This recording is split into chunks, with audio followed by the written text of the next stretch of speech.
Hello friends and welcome to creative energy. और आज हम बात करेंगे how to write Hindi ghazal. So let's गो।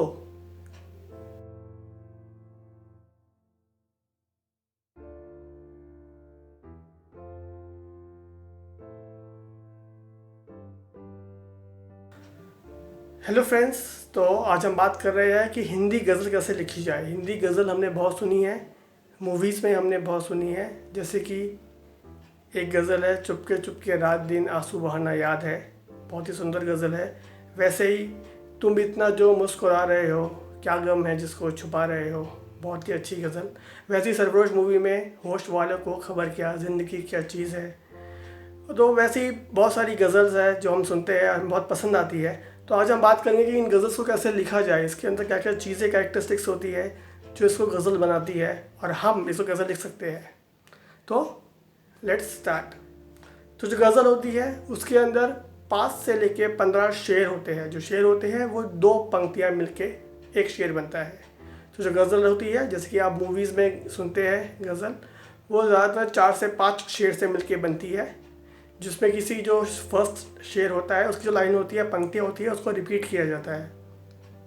जैसे कि अगर हम गज़ल की, फेमस गज़ल की बात करें, तुम इतना जो मुस्कुरा रहे हो, क्या गम है जिसको छुपा रहे हो, ये पहला शेर है उस गज़ल का।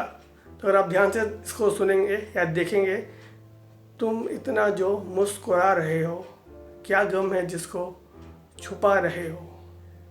तो आप देखेंगे लास्ट के जो 3 वर्ड्स है उस पर आप ध्यान दीजिए। मुस्कुरा रहे हो, छुपा रहे हो। जो रहे हो और रहे हो है वो दोनों ही पंक्तियों में रिपीट हो रहा है। इसको हम बोलते हैं रदीफ़। और जो वर्ड है मुस्कुरा और छुपा, ये दोनों वर्ड आपस में राइम होते हैं। डिफरेंट वर्ड है बट राइम होते हैं। तो इसको हम बोलते हैं काफिया, काफिया मिलाना। तो वैसे ही इस शेर, जो पहला शेर है 2 पंक्तियों का, इसमें आपने रदीफ़ भी है, इसमें काफिया भी है। और जो दोनों पंक्तियाँ हैं उनका मीटर, जो उनका बहर है, वो एकदम सेम फ्लो में है। आप उसको सेम फ्लो में दोनों पंक्तियाँ गा सकते हैं। तुम इतना जो मुस्कुरा रहे हो, क्या गम है जिसको छुपा रहे हो। तो दोनों सेम फ्लो में जा रही है, इसका उसका जो मीटर है वो सेम है। तो अब हम आते हैं सेकंड शेर पे, जो इस गज़ल का सेकंड शेर है। आँखों में नमी, हंसी लबों पर, आँखों में नमी, हंसी लबों पर, क्या हाल है क्या दिखा रहे हो। तो ये जो दूसरा शेर है, दूसरा, तीसरा, चौथा और पांचवा जो शेर होता है, उसकी जो दूसरी पंक्ति होती है उसमें काफिया और रदीफ़ होता है। काफिया और रदीफ़, जिसकी हमने फर्स्ट शेर के लिए बात किया था, लास्ट के जो रहे हो है दैट इज़ रदीफ़, वो इसमें भी रिपीट हो रहा है। क्या हाल है क्या दिखा रहे हो। तो रहे हो इज़ अगेन रिपीटिंग, और दिखा, दिखा इज़ अगेन राइमिंग विद मुस्कुरा। तो ये जो सेकेंड लाइन में है काफिया रदीफ़ फिर से रिपीट हो रहा है। और इसका भी जो आप मीटर देखेंगे, ये जो सेकेंड लाइन है वो सेम मीटर में है जो कि आपके फर्स्ट शेर की सेकेंड लाइन थी।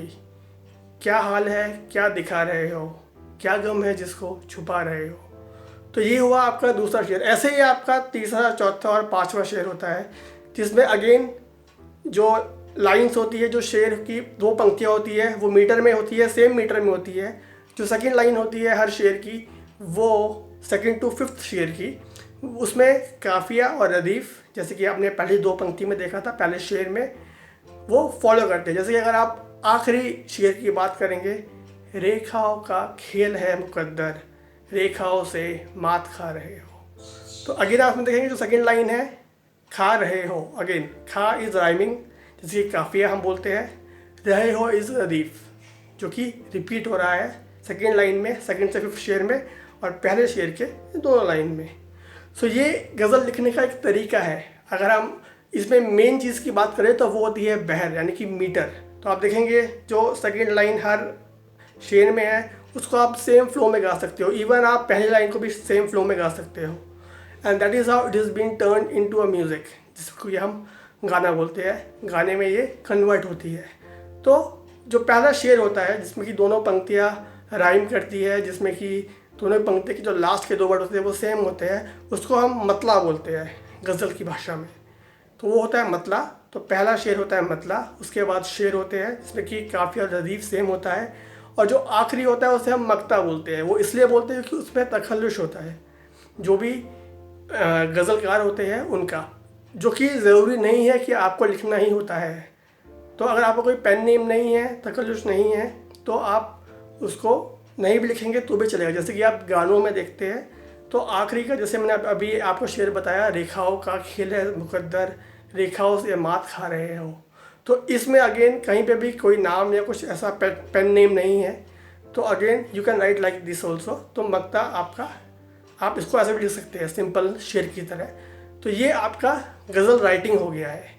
तो ऐसे आप गज़ल लिखते हैं। एक बार फिर अगर हम रिपीट करते हैं तो गज़ल में 5 से लेकर 15 शेर होते हैं।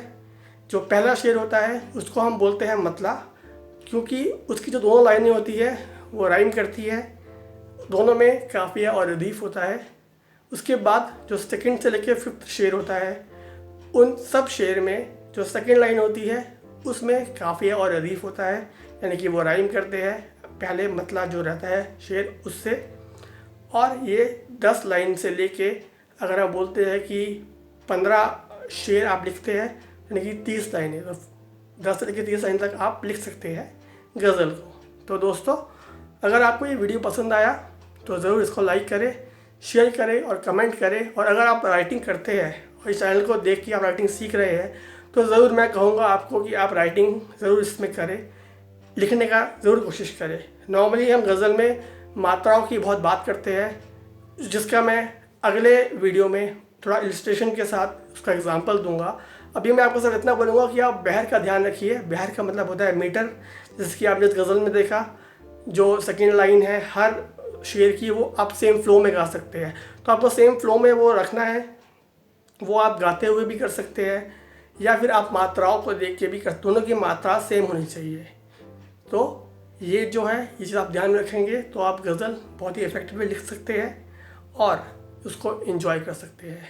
तो thank you friends for watching this video. अगर आपको ये पसंद आया तो ज़रूर इसमें कमेंट करें, शेयर करें, इसको लाइक करें और ज़रूर आप कुछ अटेम्प्ट करके कमेंट सेक्शन में लिखें। So will meet again with a new poetry form. Thank you so much.